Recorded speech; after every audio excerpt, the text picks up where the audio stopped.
because we can all do the big campaigns. I've taught many of you, it's a great screening, a great Facebook campaign, a great reactivation campaign. You all kind of know how to do those, but the biggest win from this room is how do you make it consistent? And better yet, how do you make it this?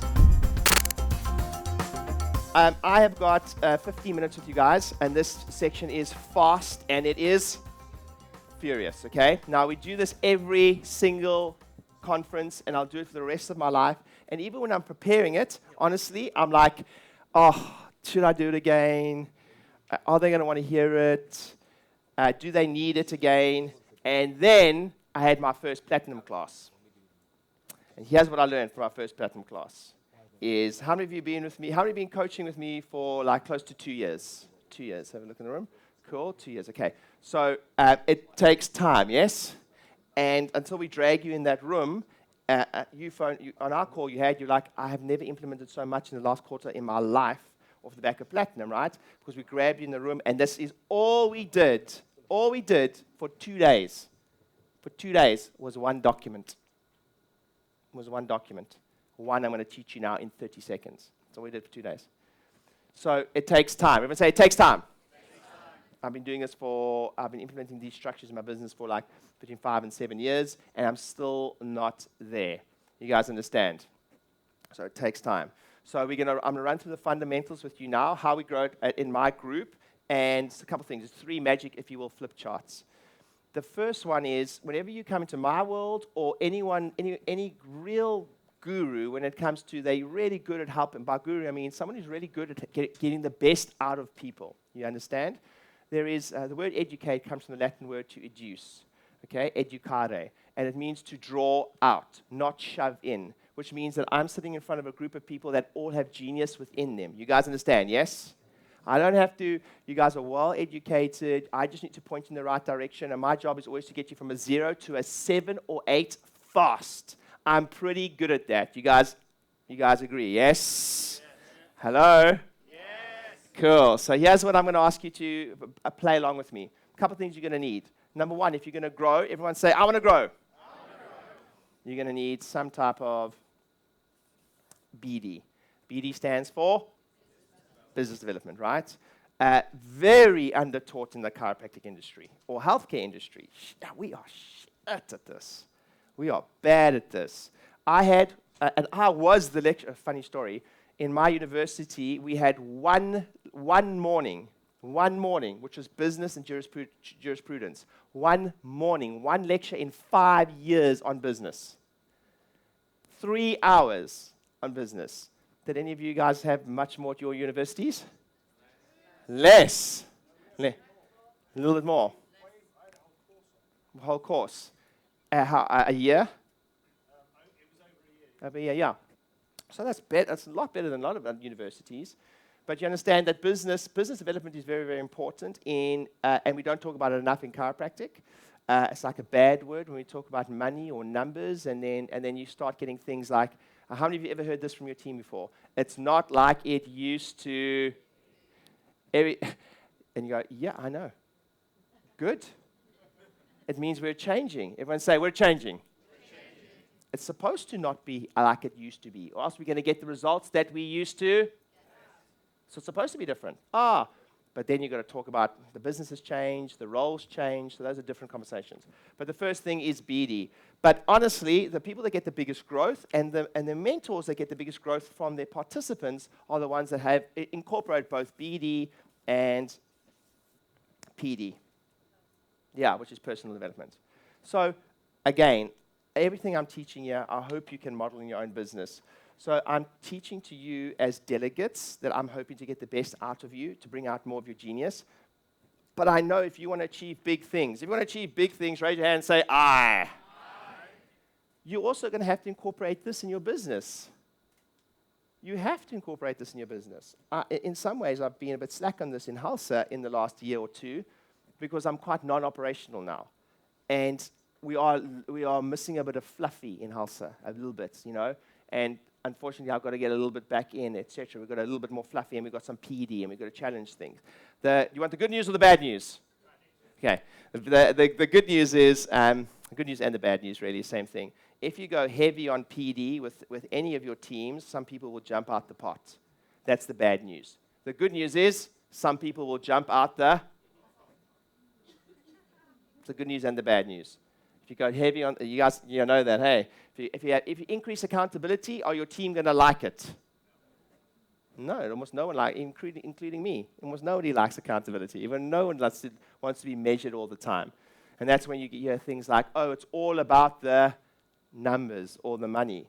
But it's not all about that. It's just one fraction of the business in that if anything wants to improve, if you want anything to improve, you have to measure it. It's not about that. It's just, that's just the path to improvement. It's not the only path to improvement, but certainly BD and PD. Okay, next, I've got a little, this is how, when I first set out this going into consulting and coaching, if you will, I drew out this diagram. And it's like a bastardization of some of the people that I've worked with, and they had something very similar to this. But I thought about in the chiropractic context or in practice context, and then I really thought about it's really every single business. So in some way, shape, or form, you've got these different areas in your business that you've got to focus on. Again, a lot of it you'll see comes from some personal development. But number one, if you want to grow a business in some way, shape, or form, and this is in your notes, by the way, page number 11, you have to have some type of, what's the M stand for?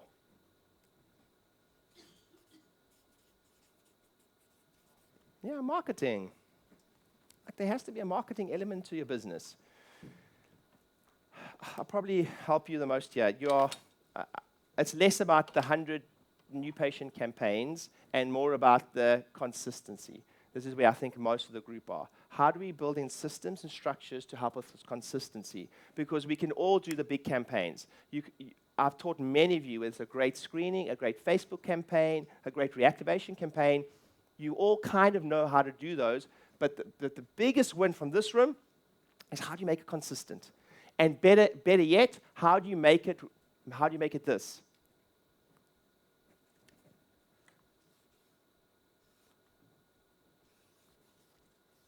How do you make it that? It stands for done without me. How do you make it done without me? How do you make it done? I like to say, for me, a big litmus test. Am I going to do something? Should I do this thing? I've got multiple businesses, right? So now my biggest discipline is to say no. There's loads of opportunities for everyone in this room. Now my biggest discipline is like, no, like I've got loads of opportunities, but like I love what I do here. I make great money with what I do here, and I've got scale and I can keep growing. Great, let's keep doing this, right? Don't get you the shiny object syndrome. So now I often ask this, unless it's an opportunity that presents itself like this, done without Ryan. If it's an opportunity where it's like, oh, this is a DWR, oh, okay, I might be interested in this. Like, but how much? And they always overplay it, by the way. Like, how much is done without you? But if it's a DWR, I'm like, oh, maybe I'll consider it. If it's done with Ryan, actually, it could be both. Eh? If it's done with Ryan, I'm like, oh, well, I don't have much more capacity because I've got 2 young kids, I've got a family, I've got 3 businesses, and like that's just about all I can handle right now. And my recent coach I'm working with is really helping me. How do I continue on the path that I am with not much extra work? How many of you like to make a lot more money with not much extra work? Raise your hand and say, me. That's where I'm at, right? So I'm doing well. I don't need to. Has anyone read Power versus Force in this room?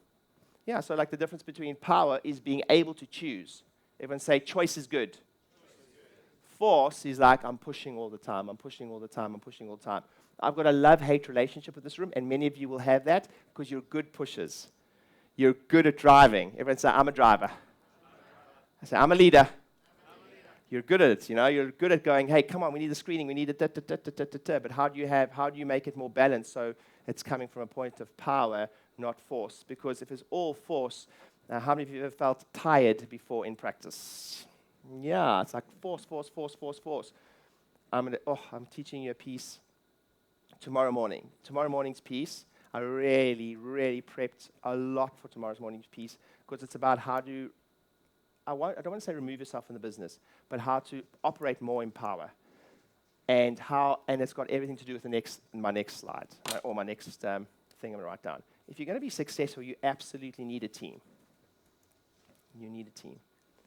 And we get lulled into this, I can't stand it. Some of the Facebook groups where I see, I'm shameless of this. I am going to go for them. I won't mention names.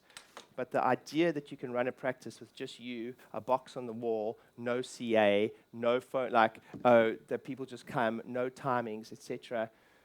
It's not that you can't make it work, but look at the individual making it work. They may be a very, very, very special individual. And you know what I think? I'm not special. I'm bang average. So for me to make a business work on bang average, I need good structure and good systems. You guys understand, yes? That model that they're trying to sell you is on a star. I'm like, no, I'm not a star. I'm just, you guys understand the concept behind that, yes? I'm not saying talk yourself down. I'm saying if I have to run this as if I'm not a star, as if I'm not that talented, how would I run this business? Oh, it'd be different. I'd have to have team members here. I'd have to rely on structure. I'd rely on cadences. I certainly can't stand up there as the star and just magically make it work. Does that make sense? Yes? So if you're going to grow, you're going to have to need a team in some way, shape, or form. Virtual attendees, does that make sense? Give me a wave. Gabby, Peter, cool. You need a team in some way, shape, or form. Also, you need some type of thought about sales. Sales. The single biggest seat we do not have in a chiropractic business is a sales seat. So if you look at your org chart, we've got marketing. Every org chart should have marketing, it should have accounting, it should have a sales seat. This was a big wake-up call for me. I was like, shit, because I went through the same systems that you're going through, right? Scaling Up by Vern Harnish, Gino Wickman's Traction, Dan Sullivan's stuff, and they all showed that there was always a sales seat. There was always a sales seat. I was like, oh, it's not applicable. What's the first sentence I told you guys about? That won't work in my business. Oh, but that's not applicable in my business. We don't need a sales seat. It's like, shit, actually, if all the best businesses on the planet have a sales seat, what? And they're much smarter than me, then I should stop thinking so much and organize a sales seat. And it's both the most money I've lost and the most money I've made in the last quarter. Ben, who's now overseeing the marketing in Hulsa together with Dan, will tell you that the last quarter is all about having two dedicated salespeople on the phones. And we are now getting our lead to booking time, so our lead to booking stat at our scale, by the way, hundreds a week, is now at close to 70%. I think the last one was 67%. That's super high for us. 67%. I say that at scale, that's 200 to 300 leads a week. So let me ask you this. How many of you in the room, and this is important that you put your hand up if you're not there, how many of you are not, either you don't know the number or you're not at close to 70% from lead to booking yet? Raise your hands. Cool. Everyone go like this? Go like this? Go cha-ching. You are going to make so much money from this weekend. You're done. You could close, don't leave. But you could leave right now, and I promise you could easily add your inner circle fees paid for the next 10 years. Literally. But your growth comes from that one seat. Who's recently hired a sales seat or a telemarketing seat? Yeah? Or you have someone in the room that does it, yes? And then where's Wendy? Wendy, you've just done it. Wendy McLeod, you just hired a sales seat. We just hired 2 or 3 in our business. Is that someone's dedicated job to bang out the phones, bang out the leads, and he has an inconvenient truth for you. All the admin you think is happening at the front desk, it's not happening. You guys think the reminder calls are happening at the front desk? So the team members they are right. Okay. Let me ask this a different question. If it takes 7 to 10 phone calls for the average lead to be contacted, is each person getting phoned 7 to 10 times? Almost impossible. It's not a knock at the people at the front desk. It's a knock at, I have seldom seen admin sufficiently done just at the front desk at the same time if you don't dedicate the time for it in the business. So I'm actually fighting in your corner here. You understand that either it's a person or we need some admin shifts. You guys understand? I've seldom, if ever, seen those done. Some of you might have it down, and you might have some very efficient people in the business. But guess what? Here's another inconvenient truth. Everybody leaves. Everybody leaves. So if you're relying on a star in your business, that's a single failure point. That's a challenge. That's a challenge. And we talk about it in our business. Like the last quarterly, you can ask my team. We went, who did we speak about? We spoke about one thing that has to happen regularly in my consulting business, and one person is doing 90% of it, and has been doing 90% of it for a while, which means the rest of the team members are not learning it. And we spoke about the quarter, and I was like, that's great, you're doing a great job, but you are a single failure point in my business, and you're going to leave one day. I love you, I don't want you to leave, but guess what? You're probably going to leave one day. You know? You're probably going to leave one day, and that's cool. Like, my job is to do everything in my power to keep you, but then my job is also to set you free if I've helped you grow enough that you go into bigger, better things. You guys understand, yes? So we talk about it. We're like, hey, you're a single failure point. If you leave, the business is in trouble, and the business is going to come first. You guys understand, yes? So there's a different level of transparency there that most people just don't go there. But you walk away, and you're like, shit, if that person leaves, we're fucked. But like, say it. You guys understand, yes? Cool. So next thing is sales in some way, shape, or form. And then another one is, for me, structure. Okay? So structure, so business structure, which I'm going to go through in a moment. Business structure. I'll give you another truth. I'm giving away some of my presentation this evening. But one of the truths is that everybody leaves. The other truth is that nobody's irreplaceable. Nobody. And the minute I think I'm irreplaceable, there's trouble. Nobody's irreplaceable, including us. Everyone point to the person next to you and say, you need to fire yourself. You need to fire yourself. You need to make yourself irreplaceable. Cool. Cool. Dan Kennedy talks about the fluidity of relationships. Relationships are way more fluid than you may think. From team members in the room are absolutely convinced the minute the feeling of I'm irreplaceable comes up in you, I think that's a challenge for you as a team member. Even for team members, you'll ask my team, I teach them all the time, the key to success is replace yourself. The key to success is to aggressively disseminate the knowledge. Aggressively disseminate the knowledge. And I'll talk quite unashamedly here about this stuff. The inability to aggressively disseminate the knowledge comes as a self-protection mechanism, and it'll catch up with you eventually. Because you can't be as good as the collective. You can't be as good as the collective. So eventually, it'll show up to you the bottleneck. And then you're like, oh shit! Now you've gone from the star to the problem. Eventually, because that'll happen. Because then your capacity is going to get so overwhelmed that the thing that's not happening in the business is you, and that you were good at it eventually. But because you haven't been training and disseminating the knowledge, you then become the blockage. And then your strength makes the team member or the leader in the business have to get you shifted to another seat or get rid of you, quite frankly, because now nobody else can grow. So we actually call in our business rock stars, block stars. So you know everyone's looking for the 200, 300 a week associate? We actually call them block stars. Because often they take over the whole running of the business a lot of the times, and often they will stop other people from coming in, and then you can't. I'd rather have like 3 or 4 people or 5 people seeing great numbers than one person absolutely ruling by like terror, if you will, that no one else can take over my space. You guys understand, yes? So while everyone else is looking for 300 a week chiropractors, I'm like, they'd be nice. They're nice to just stumble across, but they don't really come along, and often they're block stars, not rock stars. Make sense? Give someone a high five and say, does that make sense? By the way, hello, my block stars. All of you are block stars in an element of your business. You guys understand? Hello, my block stars. Cool. Next one is I call this PP. Oh, PP. So, no, I won't.